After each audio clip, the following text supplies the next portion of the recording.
হয়তো এর আগে কোনোদিন আমাদেরকে সমর্থন করেননি, সেই মানুষদেরকে সঙ্গে নিয়ে তাদের জন্য আমরা নতুন বাংলা তৈরি করতে চাই। দেখুন, এখানে দাঁড়িয়ে এখন সবাই ঘন্টার পর ঘন্টা তৃণমূলের নামে গালাগাল দিয়ে যাওয়া যায়, তৃণমূলের চুরি নিয়ে কথা বলা যায়, কিন্তু সেগুলোকে বলে আমি সময় নষ্ট করছি না। দুটো কারণ, আমার পরে দীপশিতা বলবে, মীনাক্ষী বলবে, তাছাড়াও আমাদের আরো কোনো নেতৃত্ব বলতে পারেন। আমাদের খুব বেশি সময়, শীতকালে রাত বেশি সময় চালানোর সুযোগ নেই মিটিং, সেটা একটা কারণ, কিন্তু সেটা ছোট কারণ। বড় কারণ হচ্ছে, দেখুন, তৃণমূলের চুরি নিয়ে গালাগাল দিয়ে কোনো লাভ নেই, কেন গালাগাল খেয়ে ওরা চুরি করা বন্ধ করবে না। তৃণমূলকে একদিন আপনারা চিনে গেছেন, বুঝে গেছেন, গালাগাল খেয়ে দেখবেন কোন দিন ছাগল ঘাস খাওয়া বন্ধ করে দেবে, কিন্তু তৃণমূল ঘুষ খাওয়া বন্ধ করবে না। ওদেরকে গালাগাল দেওয়া মানে নিজেরও সময় নষ্ট, অন্যেরও সময় নষ্ট।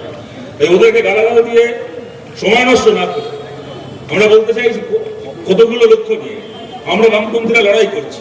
আপনারা দেখেছেন গত কয়েক বছর ধরে বামপন্থী আন্দোলনের জন্য অত্যন্ত খারাপ সময় গেছে আমাদের রাজ্যে। মার খেতে হয়েছে, জেলে যেতে হয়েছে, খুন হতে হয়েছে। তা সত্ত্বেও যে লড়াই আমরা লড়েছি, রাস্তায়, পথে ঘাটে, মিটিংয়ে, মিছিলে, বাজারে, দোকানে, সেই লড়াইকে নিয়ে আমরা বিধানসভার ভেতর যেতে চাই। আজ থেকে কয়েক মাস পরে বিধানসভার ভোট হবে। এই মুহূর্তে পশ্চিমবাংলায় আমাদের কোনো বিধায়ক নেই। আজ থেকে 5 মাস পরে, 6 মাস পরে বাংলার থেকে কতজন বামপন্থী বিধায়ক, কতজন সিপিআইএম এর বিধায়ক পশ্চিমবাংলার বিধানসভার ভেতর থাকবেন, তা আপনারা ঠিক করবেন, বাংলার মানুষ ঠিক করবেন। কিন্তু যদি আমাদের একজন বিধায়ককে আপনারা বিধানসভায় পাঠান, কি যদি 100 জন বিধায়ককে বিধানসভায় পাঠান, কতগুলো কাজ আমরা বিধানসভায় দাঁড়িয়ে করতে চাই, কতগুলো লড়াই আমরা লড়তে চাই। আমাদের প্রথম কথা, কন্ট্রাকচুয়াল চাকরি। আজকে গোটা বাংলার দিকে তাকিয়ে দেখুন, গোটা দেশের দিকে তাকিয়ে দেখুন, পার্মানেন্ট চাকরি বলে কার্যত কোনো চাকরি নেই, উঠে যাচ্ছে। কি সরকারি, কি বেসরকারি। কেন্দ্রের সরকারের ব্যাংক, রেল, পোস্ট অফিস, সেখানে দেখবেন, রাজ্যের সরকারের বিভিন্ন স্কুলে, কলেজে, হাসপাতালে, পঞ্চায়েতে, মিউনিসিপ্যালিটিতে, পরিবহনে চাকরি মানে কন্ট্রাকচুয়াল। ঘরে ঘরে ছেলেমেয়েরা পড়াশোনা করছে, কেউ গ্রাজুয়েশন করছে, কেউ মাস্টার ডিগ্রি করছে, করে একটা 10,000 টাকা, 12,000 টাকা মাইনের চাকরি পেলে যেন আকাশের চাঁদ হাতে পেয়ে গেছে এমন অবস্থা হচ্ছে। কোনো দিন নেই, রাত নেই, 14 ঘন্টা, 15 ঘন্টা, 16 ঘন্টার ডিউটি, কোনো ছুটি বলে কোনো জিনিস নেই, শনি রোববার বলে কোনো জিনিস নেই। শরীর খারাপ হলে একদিন দুদিন কাজ যেতে পারলেন না, 3 দিনের দিন গিয়ে শুনলেন কাজ থেকে ছাঁটাই হয়ে গেছে। কন্ট্রাকচুয়াল চাকরির রাজত্ব চলছে। আমরা বলছি, আমাদের দেশের সুপ্রিম কোর্ট 2016 সালে রায় দিয়েছিল সম কাজে সম মজুরি আইন করা। কেন্দ্রে মোদীর সংখ্যা ছিল, রাজ্যে মমতা ব্যানার্জির সংখ্যা ছিল। চাইলে ওরা এই আইন করতে পারতো আমাদের দেশে, ওরা করেনি। যে কাজ ওরা করেনি, সেই কাজ আমরা বাংলা বিধানসভায় গিয়ে করতে চাই। আপনারা যারা এখানে, যারা আমার গুরুজনেরা রয়েছে, আপনাদের মনে থাকবে সেই সময়টা, আমার তো কোনো জন্ম হয়নি, দীপশিতা, মীনাক্ষী কারণে সেই সময় জন্ম হয়নি। কি এখানে ধ্রুব থেকে শুরু করে, প্রণয় থেকে শুরু করে, আকাশ, যারাই এখানে রয়েছে, কিন্তু আপনারা সেই সময়টাকে দেখেছেন। আপনাদের মুখ থেকেই আমরা জেনেছি, যখন কংগ্রেসের সরকার ছিল, বরকত গনি খান চৌধুরী বিদ্যুৎ দপ্তরে অনেক কন্ট্রাকচুয়াল লোক নিয়োগ করেছিল, তাদের মধ্যে বেশিরভাগই কংগ্রেসের কর্মী। যেদিন আমাদের সরকার হলো রাজ্যে, একটা কলমের খোঁচায় জ্যোতি বসু সেই সমস্ত কন্ট্রাকচুয়াল চাকরিকে পার্মানেন্ট করেছিল। কেউ দেখতে যায়নি তাদের মধ্যে কে কংগ্রেসের কবে আমাদের ধাক্কা মেরেছিল, কবে গুলি করেছিল, কবে মারতে এসেছিল, পার্টি অফিস ভেঙেছিল, কেউ বিচার করতে যায়নি। বামফ্রন্ট সরকার এসে প্রত্যেকটা কন্ট্রাকচুয়াল চাকরিকে পার্মানেন্ট করেছিল। এই কাজ আমরা চাই বাংলার বিধানসভায় আবার হোক, বাংলা সরকার আবার করুক। পশ্চিমবাংলার বিধানসভায় যদি আমরা এই সংখ্যা নিয়ে যেতে পারি, তাহলে আমাদের প্রথম লড়াই, প্রথম লক্ষ্য সম কাজে সম মজুরির আইনকে পশ্চিমবাংলার বিধানসভায় পাশ করানো।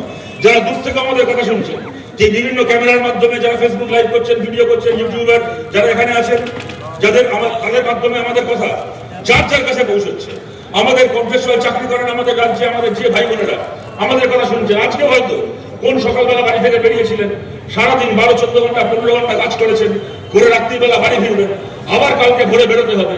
আপনার চাকরির কোনো গ্যারান্টি নেই, নিশ্চয়তা নেই।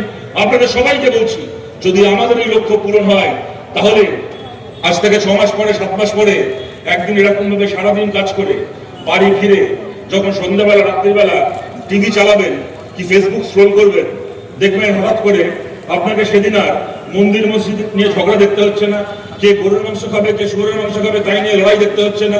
তার বদলে আপনার টিভি স্ক্রিনে, আপনার ফেসবুকের ফিডে খবর আসবে, আজকে পশ্চিমবাংলার বিধানসভায় সম কাজে সম মজুরি আইন পাস হয়েছে। কালকে সকাল থেকে আমি আর কন্ট্রাকচুয়াল নই, কালকে সকাল থেকে আমার চাকরি পার্মানেন্ট হয়েছে, আমিও পেনশন পাবো, আমিও প্রভিডেন্ট ফান্ড পাবো, আমারও শরীর খারাপ হলে আমি মেডিক্লেম বেনিফিট পাবো, আমারও একটা সম্মানের সঙ্গে আমার জীবনের জীবিকার ব্যবস্থা হয়েছে পশ্চিমবাংলার বিধানসভায়। এই কাজ আমরা বামপন্থীরা করতে চাই। যদি আপনারা মনে করেন আমাদের এই লক্ষ্য ন্যায্য, তাহলে এই লড়াই আমাদের পাশে দাঁড়ানো। আমাদের 2 নম্বর কথা, সরকারি চাকরি। দেখুন, তৃণমূল চুরি করে যাবে, ওদের চুরির বিরুদ্ধে আমরা মিটিং করব, মিছিল করব, আন্দোলন করব, জেলে যাব, মামলা করব। ওদের তো একটা লোক জেলে যাবে, আবার জেল থেকে বেরিয়ে আসবে, এই টম এন্ড জেরির খেলা চলছে 10 বছর ধরে পশ্চিমবাংলায়। কিন্তু প্রশ্ন এইটা নয় যে ওরা চাকরি বিক্রি করে যাবে আর তার বিরুদ্ধে আমরা কটা মিটিং করবো, কটা মিছিল করবো। প্রশ্ন হচ্ছে এই চাকরি বিক্রি রাজত্ব শেষ হবে কিনা, সঠিকভাবে নিয়োগ পশ্চিমবাংলায় আবার শুরু হবে কিনা। আপনারা জানেন মমতা শুভেন্দুরা কোনোদিন পশ্চিমবাংলা আগামী 100 বছর পশ্চিমবাংলায় মমতা ব্যানার্জি মুখ্যমন্ত্রী থাকতে পারেন, আগামী 100 বছর পশ্চিমবাংলায় শুভেন্দু অধিকারী বিরোধী দলনেতা থাকতে পারেন, কিন্তু তাহলে আগামী 100 বছর পশ্চিমবাংলায় একটা সরকারি চাকরি ন্যায্যভাবে পাওয়াও যাবে না, আর একটা চাকরি চোর সঠিকভাবে জেলেও যাবে না। আগামী 100 বছর বাংলায় যা চলছে তাই চলবে। আমরা এটাকে পাল্টাতে চাই, শুধুমাত্র প্রতিবাদ নয়, আমরা এক বিকল্প চাই। আমরা চাই বাংলার স্কুল থেকে শুরু করে, পরিবহন থেকে শুরু করে, গ্রুপ ডি থেকে শুরু করে, হাসপাতাল থেকে শুরু করে সমস্ত ক্ষেত্রে স্বচ্ছভাবে নিয়োগ হোক। সেই কাজ আমরা বামপন্থীরা করতে চাই, তার জন্য আমাদের পাশে দাঁড়ান। এবং একদিকে স্বচ্ছভাবে স্কুলে নিয়োগ, সরকারি স্কুলের শিক্ষাকে আবার আগের জায়গায় ফিরিয়ে নিয়ে যাওয়া, এবং তার সঙ্গে আমরা বলছি বেসরকারি স্কুল, প্রাইভেট স্কুল এবং প্রাইভেট হাসপাতাল, নার্সিংহোম, তার চিকিৎসার খরচা। আপনারা দেখছেন আমাদের রাজ্যের এখন অবস্থা, যারা সোনার উপর ব্যবসা করে তারা বোধহয় অত টাকা মুনাফা করে না, যারা শিক্ষার ব্যবসা করে, যারা স্বাস্থ্যের ব্যবসা করে তারা যে মুনাফা করছে। একজন বাবা মা তার ছেলেকে মেয়েকে একদিকে সরকারি স্কুল লাটে উঠছে, বাবা মা বাধ্য হচ্ছেন বাচ্চাকে প্রাইভেট স্কুলে ভর্তি করতে, ব্যাঙের ছাতার মতো প্রাইভেট স্কুল তৈরি হচ্ছে, প্রাইভেট স্কুলে ছেলে মেয়ে ভর্তি হচ্ছে। আর একটা ছেলেকে মেয়েকে প্রাইভেট স্কুলে ভর্তি করা মানে সেই স্কুলে তার বাচ্চার মাইনে দিতে গিয়ে, টিউশন ফি দিতে গিয়ে তার বাবা মার জীবনের যাবতীয় শখ, আল্লাহর স্বপ্ন সব চলে যাবে। যার বাড়িতে আগে সপ্তাহে একদিন করে, প্রত্যেক রোববার করে মাংস আসতো, তো বাড়িতে মাসে একদিন করে মাংস রান্না হবে, হয়তো বছরে একবার বেড়াতে যেতেন, 3 বছরে একবার বেড়াতে যাবেন। একটা গোটা পরিবার, একটা মধ্যবিত্ত পরিবার পথে বসে যাবে ছেলে মেয়েকে খালি প্রাইভেট স্কুলে পড়াতে গিয়ে, এমন অবস্থা হচ্ছে। একজন মানুষ সারা জীবন কাজ করে, পরিশ্রম করে যে টাকা উপার্জন করবেন, 60-65 বছর বয়সে বেশি না, 10 থেকে 12 দিন একটা প্রাইভেট নার্সিং হোমের আইসিইউতে ভর্তি থাকুন। 10 থেকে 12 দিন, 3 থেকে 4 দিনের মাথায় ইন্স্যুরেন্স শেষ হয়ে যাবে, মেডিক্লেমের টাকা শেষ হয়ে যাবে। তারপরে হাসপাতাল থেকে যেদিন ছাড়া পাবেন, সারা জীবনের ইনকাম হাসপাতালে জমা দিয়ে বাড়ি ফিরতে হবে। প্রাইভেট হাসপাতালে চিকিৎসার খরচা, প্রাইভেট স্কুলে পড়াশোনার খরচা। আমরা বামপন্থীরা বলছি, আমরা পশ্চিমবাংলার বিধানসভায় গিয়ে সরকারি হাসপাতালকে ভালো করার লড়াই, সরকারি স্কুলকে ভালো করার লড়াই যেমন করতে চাই, তেমন প্রাইভেট হাসপাতাল এবং প্রাইভেট স্কুলের খরচা বেঁধে দেওয়ার জন্য পশ্চিমবাংলার বিধানসভায় আমরা বামপন্থীরা বিল আনতে চাই, বিল পাস করাতে চাই। আর প্রাইভেট মালিক, প্রাইভেট স্কুলের মালিক, প্রাইভেট হাসপাতালের মালিক ইচ্ছে মতো টাকা চাইতে পারবে না, টাকা নিতে পারবে না, তাদের বিলকে একটা জায়গায় বেঁধে দিতে বাধ্য করতে হবে। সেই আইন আমরা বাংলার বিধানসভায় পাস করাতে চাই। এবং আপনারা জানেন এই কাজ কোনোদিন তৃণমূলের মতো দল, বিজেপির মতো দল করবে না। কারণ এই যে প্রাইভেট মালিকরা রয়েছে, তাদের কাছে হাত পেতে, তাদের কাছ থেকে পয়সা নিয়ে ওই মুনাফাখড়ি করে এদের পার্টি চলে। আর আমরা সিপিআইএম, আমরা এই প্রাইভেট মালিকদের 2 পয়সা পুষি না, আমরা এদের টাকায় খাইও না, আমরা এদের টাকায় পড়িও না। তাই একমাত্র আমাদের ক্ষমতা রয়েছে এই প্রাইভেট মালিকদের মুনাফাখড়ির সামনে একটা বিকল্প তৈরি করার। আমরা পশ্চিমবাংলার বিধানসভায় বিল আনতে চাই যাতে প্রাইভেট স্কুলের মাইনে ইচ্ছা মতো না বাড়ানো হয়, প্রাইভেট হাসপাতালে ইচ্ছা মতো না লোকের গলায় পা রেখে টাকা তোলা হয়। এই কাজ আমরা করতে চাই। যদি আপনারা মনে করেন আমাদের এই লড়াই ন্যায্য, এই লড়াই আপনারা আমাদের পাশে দাঁড়ান। আমাদের 3 নম্বর কথা, আপনাদের মনে আছে আজ থেকে 1 বছর আগে, 1.5 বছর আগে এইখানে সভা হয়েছিল, দীপশিলা ছিল, আমি ছিলাম, গোটা বাংলা উত্তাল হয়েছিল, গোটা দেশে আন্দোলন হয়েছিল আর.জি. করের ঘটনার পর। এত মানুষ রাস্তায় নেমেছিলেন, যিনি কোনোদিন ভাবেননি কোনোদিন মিছিলে যাবেন, তিনিও রাতের পর রাত জেগেছেন, রাস্তায় দাঁড়িয়ে স্লোগান দিয়েছেন, লড়াই করেছেন একটা জাস্টিসের জন্য, একটা ন্যায়ের জন্য। আপনারা দেখেছেন তার কি পরিণতি হয়েছে। 6টা বাই ইলেকশন হলো, তার রেজাল্ট দেখিয়ে মমতা ব্যানার্জি যাবতীয় আন্দোলনকে, যাবতীয় লড়াইকে মিথ্যে বলে দিলেন। বিজেপি মমতা ব্যানার্জির সঙ্গে বোঝাপড়া করে একমাত্র এই সঞ্জয় রায় ছাড়া বাকি সব কটা অপরাধীকে বাঁচিয়ে দিল। এবং আর.জি. কর আন্দোলনের মিছিল থেকে, রাত চালার সেই লড়াই থেকে যে দাবি উঠে এসেছে, সেই সমস্ত দাবি কার্পেটের তলায় চলে গেল। আমরা বামপন্থীরা বলছি, আর.জি. কর আন্দোলন থেকে উঠে আসা ওই প্রতিটা দাবিকে, ওই প্রতিটা স্লোগানকে আমরা এই বাংলায় সত্যি করতে চাই। আমরা বলছি, আমরা বাংলার সিলেবাসে, স্কুল স্তর থেকে বাংলার যে সিলেবাস, পঠন পাঠন, তাতে পরিবর্তন আনতে চাই। যেমন আমরা আজ থেকে যখন 20 বছর আগে, 25 বছর আগে সরকার চলেছে, তখনকার মতো করে তখনকার সরকার চলেছে। কিন্তু আজকে এই 2026 সালে পশ্চিমবাংলা হোক কি যে কোনো রাজ্যে যে সরকার চলবে, সেই সরকারকে আজকের সমাজের সঙ্গে মানানসই হতে হবে, আজকের সামাজিক শিক্ষার সঙ্গে মানানসই শিক্ষা। আমরা বাংলা স্কুল স্তর থেকে সিলেবাসে প্রবর্তন করতে চাই। আমরা চাই বাংলা স্কুল থেকে শুরু করে গোটা এডুকেশন সিস্টেমে এমন এমন পরিবর্তন আসুক সিলেবাসে, যাতে একটি মেয়ে খালি নয়, একজন ছেলেও যখন পশ্চিমবাংলার মাটিতে বড় হচ্ছে, স্কুলে পড়াশোনা করছে, ছোট থেকে বড় হচ্ছে একটা ছেলে, সেই ছেলেও যেন স্কুলে, তার পরিবারে, তার সমাজে এমন শিক্ষায় শিক্ষিত হয়ে এমন মানসিকতা নিয়ে বড় হয় যেন তার মধ্যেও একটা লিঙ্গ চেতনা, লিঙ্গ সাম্যের একটা চেতনা থাকে। একটি ছেলেও যখন আমাদের সমাজে ছোট থেকে বড় হবে, সে যেন এমন ভাবে সে বড় হয়, স্কুলে এমন শিক্ষা পায়, সমাজে পরিবারে এমন শিক্ষা পায়, যাতে একজন ছেলেও এমন মানুষ তৈরি হয় যে বড় হওয়ার পরে তার কোনো কথায় বার্তায়, তার কোনো চোখের চাউনিতে, তার কোনো আচরণে, তার কোনো সস্তা ইয়ার্কিতে, তার পরিবারের, তার সমাজের, তার আশপাশের কোনো মেয়ের জন্য সে যেন কোনো অস্বস্তির কারণ না হয়ে দাঁড়ায়। এরকম ভাবে একটা ছেলেকেও বড় হতে হবে আমাদের সমাজে, একটা পুরুষকেও বড় হতে হবে। তার জন্য যে প্রয়োজনীয় শিক্ষা স্কুল স্তর থেকে প্রবর্তন করা দরকার, তা আমরা বাংলায় প্রবর্তন করতে চাই। এবং তার সঙ্গে লোকসভা ভোটের সময় আপনারা জানেন আমাদের ম্যানিফেস্টো ছিল, আমরা কোনো আসন জিতিনি, সেই কাজটা আমরা করতে পারিনি, কিন্তু আমরা এইবার বিধানসভা ভোটে ওই লক্ষ্যকে সামনে রেখে এগোতে চাই। যেখানে যেখানে আমাদের পার্টির প্রার্থীরা জয়ী হবেন মানুষের ভোটে, একটা আসনে হোক, 10টা আসনে হোক, 25টা আসনে হোক, 50টা আসনে হোক, 200টা আসনে হোক, যেখানে যেখানে আমাদের পার্টির যারা প্রার্থী হবেন তারা জয়ী হবেন, প্রত্যেকটা সেই বিধানসভা কেন্দ্রে একজন বিধায়ক তহবিলের মোট যে টাকা 5 বছরে, সেই টাকার 3 ভাগের 1 ভাগ টাকা খরচা হবে, সেই টাকার 3 ভাগের 1 ভাগ টাকা বরাদ্দ হবে সেই বিধানসভা কেন্দ্রের মধ্যে আলাদা করে মহিলাদের উন্নয়নের জন্য বিভিন্ন প্রকল্পে, মেয়েদের জন্য স্কুল তৈরি করা, মেয়েদের জন্য কলেজ তৈরি করা, মেয়েদের জন্য যে হাসপাতাল, স্বাস্থ্যকেন্দ্র, সেগুলোর উন্নতি করা, গ্রামের দিকে আইসিডিএস সেন্টার, অঙ্গনওয়াড়ি সেন্টারগুলোকে শক্তিশালী করা, মেয়েদের জন্য খেলার মাঠ, স্টেডিয়াম, ট্রেনিং, বিভিন্ন খেলার কোচিং সেন্টার তৈরি করা, যাতে করে কিনা বাংলার মাটি থেকে আরো ঋচা ঘোষ, আরো ঝুলন গোস্বামী তৈরি হতে পারে। তার জন্য পরিকাঠামো গড়ে তোলা, মহিলারা যারা হাতের কাজ শিখতে চান, সেলাইয়ের কাজ হতে পারে, কম্পিউটার সারানোর কাজ হতে পারে, মোবাইল সারানোর কাজ হতে পারে, অন্য যে কোনো এই ধরনের ট্রেনিং নিয়ে যারা স্বাবলম্বী হতে চান তাদের জন্য সেই ট্রেনিং সেন্টারের ব্যবস্থা করা, মেয়েদের জন্য karate coaching centre, kung fu coaching centre করা, এই ধরনের বিভিন্ন প্রকল্পের জন্য 3 ভাগের 1 ভাগ টাকা আমাদের প্রত্যেকজন বিধায়ক তহবিল থেকে বরাদ্দ করা হবে আমাদের লক্ষ্য। এবং আপনারা জানেন 77 সালের আগে যখন বামপন্থীরা বাংলায় লড়াই করত, আমাদের দাবি ছিল 8 ক্লাস পর্যন্ত, ক্লাস 8 পর্যন্ত পশ্চিমবাংলায় পড়াশোনাকে বিনামূল্যে করতে হবে। 77 সালের ইলেকশনে যখন যাওয়া হয়েছিল বামফ্রন্টের পক্ষ থেকে, বামফ্রন্টের ইশতেহারে লেখা ছিল সরকারে আসলে আমরা ক্লাস 8 পর্যন্ত পড়াশোনা পশ্চিমবাংলায় ফ্রি করব সরকারি স্কুলে। মানুষ আমাদেরকে নির্বাচিত করলেন, সরকার এলো, আমাদের দেশের মানুষ জানতেন তার আগেও যে ভোটের আগে যা বলা হয় ভোটের পরে তার চেয়ে কম করা হয়। সেইবার ভারতের মানুষ প্রথমবার দেখলেন এই উদাহরণ। ম্যানিফেস্টোয় বলা হয়েছিল 8 ক্লাস পর্যন্ত, ক্লাস 8 পর্যন্ত শিক্ষা ফ্রি হবে। সরকারে আসার পরে ক্লাস 8, 1 বছরের মধ্যে ক্লাস 10, তার 2 বছরের মধ্যে ক্লাস 12 পর্যন্ত, 12 ক্লাস পর্যন্ত জ্যোতি বসু, প্রমোদ দাশগুপ্তরা পশ্চিমবাংলায় শিক্ষাকে বিনা পয়সায় করলেন, ফ্রি করলেন। আর আমরা বলছি ওই অবধি এর আগে সরকার করে গেছিল, আমাদের এর পরের লক্ষ্য যদি আপনাদের আশীর্বাদে আমরা সেই জায়গায় পৌঁছই, তাহলে পশ্চিমবাংলার সরকারি স্কুলে 12 ক্লাস পর্যন্ত পড়াশোনা এখন ফ্রি।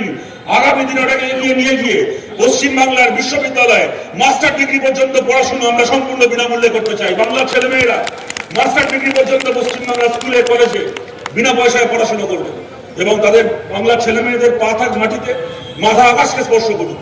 রাজ্যের সরকার, রাজ্যের পরিকাঠামো তাদের পাশে থাকবে। এই লক্ষ্যগুলোকে নিয়ে আমরা লড়াই করছি। এই লড়াইয়ে সফল হওয়ার জন্য খালি যারা এর আগে আমাদের সঙ্গে থেকেছেন তারা নয়, যারা এর আগে আমাদের সঙ্গে থাকেনি তাদেরকেও আমাদের পাশে চাই। এবং আমরা বলতে চাই, দেখুন গতকাল সল্টলেক স্টেডিয়ামের ঘটনা আপনারা দেখেছেন, পরশুদিন কি সব দেখছেন, কেন হয়েছে আপনারা তাও জানেন, কিন্তু ঘটনাটা খালি একটা সল্টলেক স্টেডিয়ামে একদিন মেসি এলো আর তৃণমূল কংগ্রেসের অরূপ বিশ্বাস আর মমতা ব্যানার্জি 14 গোষ্ঠী মাঠে নেমে ঘিরে থাকলো, তাই কিছু লোক টাকা দিয়ে দেখতে পেল না। প্রশ্নটা খালি একটা দেখতে পাওয়া না পাওয়ার প্রশ্ন না। পশ্চিমবাংলায় এই যে একটা সর্বগ্রাসী তৃণমূল কংগ্রেসের এই যে একটা ভিআইপি কালচার চলছে, যে পশ্চিমবাংলার মানুষ একদিকে আর তৃণমূল নেতাদের গোষ্ঠী একদিকে, কোথায় নেই। একটা সল্টলেকের একটা ঘটনা খালি এক বেলার ঘটনা নয়। আপনি পশ্চিমবাংলার এখন চারদিকে তাকিয়ে দেখুন। আপনি রাজনীতির ক্ষেত্রে ওরা বলেছিল বিধায়ক শূন্য, মানে বিরোধী শূন্য পঞ্চায়েত পুরসভা করবো, ওখান দিয়ে শুরু হয়েছিল। তারপরে হলো কি পশ্চিমবাংলায় এমন কোনো কলেজ থাকবে না যা স্টুডেন্টস ইউনিয়ন তৃণমূল চালাবে না, পশ্চিমবাংলায় এমন কোনো সমবায় থাকবে না যা তৃণমূল কাজ জোরে দখল করবে না, ওই অব্দি গেল। তারপরে এখন কি দিন চলছে গোটা বাংলায়, আপনি এমন কোনো পুজো কমিটি দেখাতে পারবেন না যে পুজো কমিটির মাথায় তৃণমূলের লোক দখল করে বসে নেই। আপনাদের অশোকনগর থেকে শুরু করে গোটা পশ্চিমবাংলার এক চেহারা।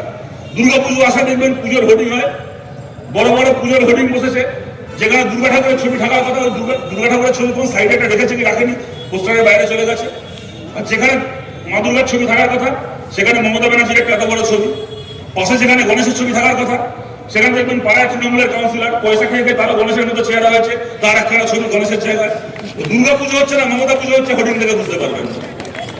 ফিল্ম ফেস্টিভ্যাল হচ্ছে, সত্যজিৎ রায়, ঋত্বিক ঘটক, তপন সিনহার ছবি নেই, মৃণাল সেনের ছবি নেই, তার বদলে মমতা ব্যানার্জির ছবি।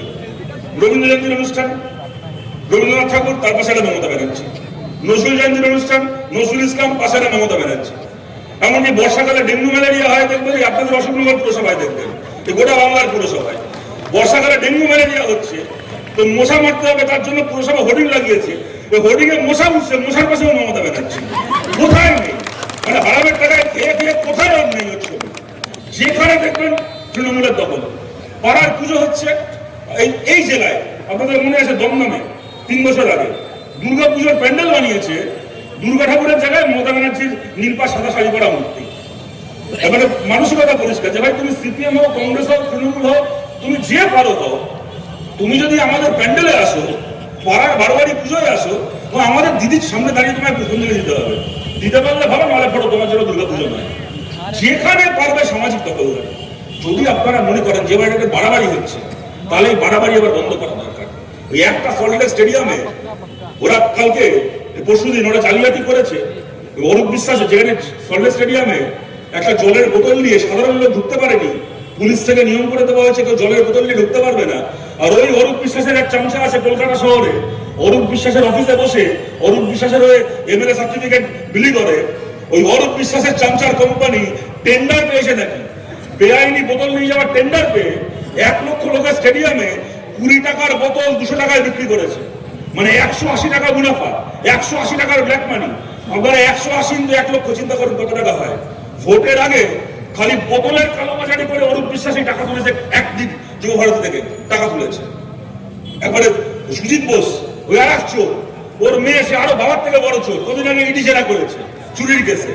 সে গিয়ে দেখি যেন মেসি ছোট শালিক হয়, গিয়ে মেসির সঙ্গে দাঁড়িয়ে হ্যান্ডশেক করতে ছবি তুলছে। আর সাধারণ ছেলে মেয়ে, সাধারণ ঘরের ছেলে মেয়ে 5 মাস ধরে 6 মাস ধরে তারা 1 টাকা 2 টাকা 5 টাকা করে জমি তাদের স্বপ্ন নিয়ে তারা গেছিল, তাদের সঙ্গে প্রতারণা। একদিন একটা সল্টলেকের একটা স্টেডিয়ামের ঘটনা বলুন তো। আজকে আপনি তাকিয়ে দেখুন গোটা বাংলার দিকে অমিত শাহ ছেলে জয় শাহ, আমরা সমালোচনা করি সঠিকভাবে করি। ও জীবনে কোনোদিন ক্রিকেটের ক জানলো না, ও আইসিসির চেয়ারম্যান হয়েছিল, এখন মানে বিসিসিআই চেয়ারম্যান ছিল, এখন আইসিসির মাথায় গিয়ে বসে আছে। সত্যি কথা, সমালোচনা হওয়াই উচিত। আর আমাদের পশ্চিমবাংলার দিকে তাকিয়ে দেখুন, পশ্চিমবাংলার খেলার মাঠের দিকে ওই যে মোহনবাগান ক্লাবের ফুটবল সেন্টারিতে মমতা ব্যানার্জির ভাই বাবুল ব্যানার্জি, ইস্ট বেঙ্গল চালায় কে মমতা ব্যানার্জির আর এক ভাই, মোহামেডান চালায় কে মমতা ব্যানার্জির ভাইয়েরা, অলিম্পিক অ্যাসোসিয়েশন বাংলার, hockey association, table tennis association, তার সুইমিং অ্যাসোসিয়েশন, আপনি জিট, ভলিবল, বাস্কেটবল, পশ্চিমবাংলার প্রতিটা ক্রীড়া সংস্থার মাথায় বসে আছে, কোথাও প্রেসিডেন্ট হয়ে, কোথাও সেক্রেটারি হয়ে। মমতা ব্যানার্জির দলের লোক নয়, মমতা ব্যানার্জির একেবারে নিজের মায়ের পেটের ভাইগুলো, বাবুল ব্যানার্জি, অজিত ব্যানার্জি, এরা কি যোগ্যতা আছে এই এতগুলো ক্রীড়া সংস্থার মাথায় বসে থাকার? এগুলো মুখগুলো দেখেছেন কোনোদিন? এরা ছোটবেলা কোনোদিন পাস করতে গিয়ে কমলেবু ছাড়া আর কিছু পেয়েছে বলে মুখ দেখে মনে হয়? তার সমস্ত গোটা বাংলার সবকটা ক্রীড়া সংস্থার মাথায় বসে আছে। এই আপনাদেরকে বলছি, যদি মনে হয় ওদের এই সামাজিক দখলদারি এবার বাড়াবাড়ির পর্যায়ে পৌঁছচ্ছে, তাহলে খালি প্রশ্নটা নবান্নকে মমতা ব্যানার্জির হাত থেকে মুক্ত করা নয়, বাংলার সমাজকেও তৃণমূলের দখলদারির হাত থেকে মুক্ত করতে হবে। বামপন্থীদের জেতান, বামপন্থীদেরকে জেতালে পশ্চিমবাংলার রাজনীতি স্কুল, কলেজ, হাসপাতাল নিয়ে হবে। পশ্চিমবাংলার রাজনীতি একজন কৃষকের ফসলের দাম, শ্রমিকের ঘামের মজুরি নিয়ে হবে। খালি তাই নয়, আপনার খেলার মাঠ পাড়ার ছেলে মেয়েদের কাছে ফেরত যাবে, আপনার পুজো কমিটি মানুষের কাছে আবার ফেরত যাবে। বাংলার সমস্ত ক্ষেত্র, খেলাধুলা থেকে শুরু করে, সংস্কৃতি থেকে শুরু করে, বাংলার সমস্ত ক্ষেত্র যেগুলো এখন তৃণমূল পকেটে ভরে রেখেছে, এই সামাজিক ক্ষেত্রগুলো আবার মুক্ত হবে, মানুষের কাছে এগুলো ফেরত যাবে। দল মত নির্বিশেষে মানুষের কাছে আমরা এর জন্য সমর্থন চাই। আমার কথাকে আমি শেষ করছি আপনাদের কাছে এইটা বলে, দেখুন আমরা 34 বছর সরকার চালিয়েছি, আর যদি কাউকে প্রশ্ন করা হয় এই 34 বছর গভর্নমেন্ট চালিয়ে, এই 34 বছরে সিপিআইএম পশ্চিমবাংলা স্কুল কলেজ রাস্তাঘাটের উন্নয়নে কেমন কাজ করেছে, 100 কত দেবেন বামপন্থীদের? কেউ হয়তো বলবেন যে বামপন্থীদের 170 দেবো, কেউ বলতে পারেন 75 দেবো, কেউ বলতে পারেন 80 দেবো, 90 দেবো, কেউ বলতে পারেন 10 দেবো, 5 দেবো, 0 দেবো, তাও কেউ বলতে পারেন। কোনো কাজ করতে পারেনি। যদি জিজ্ঞেস করা হয় পশ্চিমবাংলার কলকারখানা কেমন হয়েছে, চাকরি বাকরির অবস্থা কেমন ছিল, কত দেবেন বামফ্রন্টকে? 100। কেউ আবার বলবেন 50, 60, 70, 80, কেউ বলবেন 5, 10, 15, 0 বলতে পারেন। কিন্তু যদি প্রশ্ন করা হয় 34 বছর পশ্চিমবাংলায় বামপন্থীরা সরকার চালালো, এই 34 বছর যাতে বাংলার সমস্ত মানুষ নিজের ইচ্ছে মতো নিজের ধর্ম পালন করতে পারেন, এই পরিবেশকে বজায় রাখার প্রশ্নে পশ্চিমবাংলায় বামফ্রন্ট সরকারকে আপনারা 100 কত দেবেন? আমাদের অতি বড় শত্রু বলতে বাধ্য। এই প্রশ্নে বামফ্রন্ট সরকারকে আমরা 100 দেব, একটা নম্বর কেউ কাটতে পারবে না। আমরা 34 বছর আমরা সরকার চালিয়েছি। বাংলার একজন মুসলমান বলতে পারবেন না তার কখনো নিজের ধর্ম পালন করতে অসুবিধা হয়েছে। বাংলায় একজন হিন্দুও বলতে পারবেন না তারও কোনোদিন নিজের ধর্ম পালন করতে অসুবিধা হয়েছে। আমরা কোনোদিন ইমাম ভাতা দিইনি, কিন্তু বামফ্রন্ট সরকারের সময় আসানসোলের ইমাম সাহেবের মতো কোনো ইমামকে নিজের সন্তানকে দাঙ্গায় হারাতে হয়নি। আমরা কোনোদিন পুরোহিত ভাতা দিইনি, আমরা কোনোদিন পুজো কমিটিকে পাবলিকের টাকায় চাঁদা দিইনি, কিন্তু বাংলায় বামফ্রন্ট সরকারের সময় মুর্শিদাবাদের হরগোবিন্দ দাসের মতো, চন্দন দাসের মতো কোনো হিন্দুকেও দাঙ্গায় খুন হতে হয়নি। এইটা একটা পশ্চিমবাংলা ছিল। আমরা ওই বাংলাকে আবার ফিরিয়ে আনতে চাই। যারা দূর থেকে আমাদের কথা শুনছেন, বিজেপি 10 রকম কথা বলতে পারে, 10 রকম প্রচার করতে পারে, ফেসবুক হোয়াটসঅ্যাপে 1000টা মেসেজ ফরওয়ার্ড করতে পারে। সিপিএম ধর্মবিরোধী, এরা এর দালাল, ওর দালাল, নাস্তিক, হ্যান ত্যান। কিন্তু আপনারা জানেন, বাংলার মানুষ জানেন, আমরা বামপন্থীরা যে 100 বার আমরা ধর্মনিরপেক্ষ। আমরা চাই ভারত ধর্মনিরপেক্ষ দেশ থাক। ভারতকে ধর্মনিরপেক্ষ দেশ রাখার জন্য আমাদের শরীরের শেষ রক্তবিন্দু দিয়ে আমরা লড়াই করতে প্রস্তুত। কিন্তু আমরা সিপিআইএম ধর্মনিরপেক্ষতা বলতে নাস্তিকতা বুঝি না। আমরা কখনো মনে করি না ধর্মনিরপেক্ষ হওয়ার জন্য আপনাকে নাস্তিক হতে হবে। আমরা বামপন্থীরা, আমরা সিপিআইএম, আমরা ধর্মনিরপেক্ষতা বলতে বুঝি পরমত সহিষ্ণুতা। আপনি আপনার ধর্মকে পালন করবেন, আপনি আপনার ধর্মে বিশ্বাস করবেন, কিন্তু অন্যের ধর্মকে অপমান করবেন না, অন্য ধর্মকে ছোট করবেন না। আমরা ধর্মনিরপেক্ষতা বলতে এইটা বুঝি। সেই ধর্মনিরপেক্ষতা আমরা বাংলায় বজায় রাখতে চাই। আজকে যে রাজনীতি হচ্ছে, কে বলছে আমি দীঘায় মন্দির বানাবো, তো কে বলছে আমি ওই মুর্শিদাবাদে বেলডাঙায় বাবরি মসজিদ বানাবো, আর ঘরে ঘরে বেকার ছেলেমেয়েরা কি দেখছে? মমতা ব্যানার্জি দীঘায় জগন্নাথ মন্দির বানাবে, হুমায়ুন কবির বেলডাঙায় বাবরি মসজিদ বানাবে, আর বাংলার বেকার ছেলেমেয়েরা কি করবে? ওই মন্দির মসজিদের সিঁড়িতে কৌটো নিয়ে বসে ভিক্ষে করবে, জীবনে কোনোদিন আর চাকরি বাকরির মুখ দেখবে না। এই যে রাজনীতি পশ্চিমবাংলায় চলছে, আমরা এইটাকে পাল্টাতে চাই। পাল্টে রাজনীতি থাক রাজনীতির জায়গায়, ধর্ম থাক ধর্মের জায়গায়। আমরা খালি রাজনীতিকে ধর্মমুক্ত করতে চাই না, আমরা আপনার পবিত্র ধর্মকেও রাজনীতির দখলদারির হাত থেকে মুক্ত করতে চাই। আপনার ধর্মকেও মুক্ত করে মন্দিরকে, মসজিদকে আবার আপনার কাছে ফিরিয়ে দিতে চাই। আপনার মন্দিরকে, আপনার মসজিদকে যে রাজনৈতিক নেতারা এখন ব্যবসার জিনিস বানিয়েছে, সেই রাজনৈতিক নেতাদের হাত থেকে আপনার মন্দিরকে, আপনার মসজিদকে আপনার জন্য আমরা রক্ষা করতে চাই, পাহারা দিতে চাই। সেই কাজ করার জন্য আপনারা আমাদের পাশে থাকুন। যারা দূর থেকে আমাদের কথা শুনছেন, দেখুন, আমরা কোনোদিন এটা মনে করি না যে পৃথিবীর সমস্ত ভালো মানুষ খালি সিপিআইএমে আছে। আমরা জানি আমাদের পার্টির বাইরেও এরকম অনেক মানুষ আছে যারা ভালো মানুষ, যারা মানুষের ভালো চান, যারা মানুষের মঙ্গল চান। সেই সমস্ত মানুষকে আমরা আমাদের লড়াই, আমাদের পাশে ডাকছি। হয়তো আপনাদের কারোর সাথে এর আগে আমাদের কোনো বিষয়ে মত মেলেনি, হয়তো দুটো বিষয়ে আমাদের সমালোচনা করেছেন, তখন হয়তো আমরা আপনার মতামতটা ঠিকভাবে গ্রহণ করতে পারিনি। কিন্তু আজকে যে অবস্থার মধ্যে রাজ্য যাচ্ছে, যে অবস্থার মধ্যে দিয়ে দেশ যাচ্ছে, যদি মনে করেন যে এই অবস্থাকে পাল্টে যে পথে আমরা বামপন্থীরা রাজ্যকে নিয়ে যেতে চাই সেই পথটা সঠিক পথ, তাহলে অতীতের সব বিরোধ বলে আপনাদেরকেও আমাদের পাশে চাই। আর আমাদের পার্টির কমরেডদেরকেও বলছি, আমাদের পার্টির কমরেডদেরও এটা, আমাদেরও অনেক ক্ষেত্রে অনেক সংকীর্ণতা কাজ করে। আমাদের পার্টির কমরেডদেরও অনেক সময় এরকম একটা মানসিকতা থাকে যে কেউ হয়তো কোনো প্রশ্নে আমাদের বিরোধিতা করেছিল, হয়তো সিঙ্গুরের সময়, নন্দীগ্রামের সময় কোনো বিষয়ে দুটো কথা লিখেছিল আমাদের বিরুদ্ধে, ফেসবুকে 3টে প্রশ্ন সমালোচনা করেছে, তো আমরা তাকে সারা জীবনের জন্য আমাদের শত্রু ভেবে নিয়েছি। কিন্তু আমাদের কমরেডদেরকেও এটা বুঝতে হবে, আমাদের পার্টিতে যারা আসেন তাদেরকেও এটা বুঝতে হবে। আমরা যদি চাই আমাদের মিটিংয়ে মানুষ বাড়ুক, আমাদের মিছিলে মানুষ বাড়ুক, তাহলে নতুন মানুষ কুমোরটুলিতে অর্ডার দিয়ে বানানো যাবে না। যারা এর আগে আমাদের মিটিং মিছিলে ছিলেন না, আমাদের উল্টো দিকে ছিলেন, তাদেরকেই আবার আমাদের সঙ্গে এনে আমাদের মিছিলে, আমাদের মিটিং এবং আমাদের লড়াইয়ে ভিড় বাড়াতে হবে। তাই খোলা মনে অতীতে কবে কোন প্রশ্নে মত মেলেনি সেটা বড় কথা নয়, আজকে কোন প্রশ্নে মত মিলছে সেই মেলার সেই মাটিতে দাঁড়িয়ে আরো বড় মহামিলনের ক্ষেত্র তৈরি করতে হবে, আরো বড় মনে, আরো উদার মনে সমস্ত মানুষকে সঙ্গে নিয়ে এই লড়াই লড়তে হবে, এই লড়াই আমাদের জিততে হবে। আপনাদের কাছে এই কথা বলে আপনাদের সবাইকে ধন্যবাদ জানিয়ে আমার কথা শেষ করছি। ভালো থাকবেন সবাই, নমস্কার।